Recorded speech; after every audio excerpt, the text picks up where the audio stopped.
Okay, so I'm going to talk to you about an anime that I watched recently on Netflix. It is called Kakegurui. It's a lot easier to say in English. It translates to compulsive gambler. So let me give you a quick summary. Basically, it takes place at this high school in Japan where all the rich kids go. And if you want to work your way up the social hierarchy, then you have to be good at gambling and get into the student council. And if you suck, then you're basically treated like a cat or a dog. You're called a pet.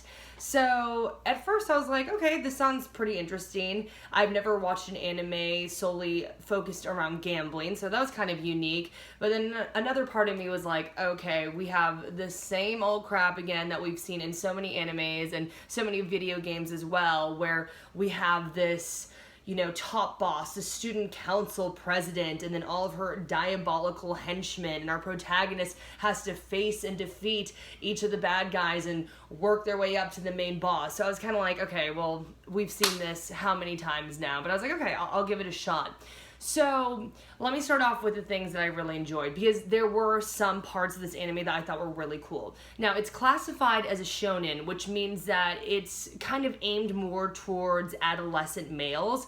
But me as a girl, I absolutely dug how most of the cast was women. The protagonist is a woman. Her name is Yumiko Jabami, and she is mercurial, unpredictable, and just wild. Like, absolutely doesn't give a crap about like her future or anything. She's just like willing to risk it all the time, which is really cool. And then, oh my gosh, the antagonist, it's basically like Kill Bill. We have like all these really cool kick-ass ladies. So the main boss is Kirari, and she's just kind of like this soulless girl who just like thinks everyone's below her and is just kind of a huge bee, for lack of a better word. And then there's Itsuki, who likes collecting people's fingernails. There's Midori, who stabs out her own eye to repay a debt, and she's just absolutely berserk, constantly playing Russian roulette. Oh, like I love Runa. She's always playing video games, and she's in a hoodie. And then there's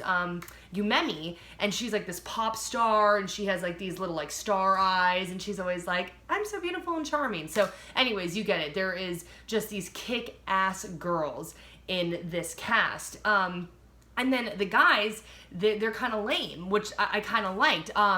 There's two guys really who are our main characters, and Ryota, and he is basically best friends with our main character, Yumiko Jabami. And it's really interesting because typically in animes, we have this female sidekick who is like the moral compass and the one telling the warrior male, don't do this, well, think about this. But Ryota, the male, is actually that to Jabami. So it was really interesting to kind of see all these strong females, and then the guys kind of take a back seat. The other guy, Kayada, he's just like a lame douchebag accountant guy. Like, he's just like super boring. So again, just these like animated, awesome kick-ass girls in this anime. So I really like that. And then the gambling aspect, like I was talking about earlier, in animes, we see it so many times. It's just these huge battles, whether it's with a samurai sword or it's mecha or like a battle of the wits, like whatever. But I had never kind of seen these showdowns with these cool gambling games. So at first I was like, okay, I have ADD. I'm just gonna admit that. Like, I have ADD super bad. So I was like, I don't know. A lot of this could just go like right over my head, right? I'm obviously familiar with poker and pinochle and old maid, go fish, like all that stuff. But I was like, I don't know. This just might be over my head.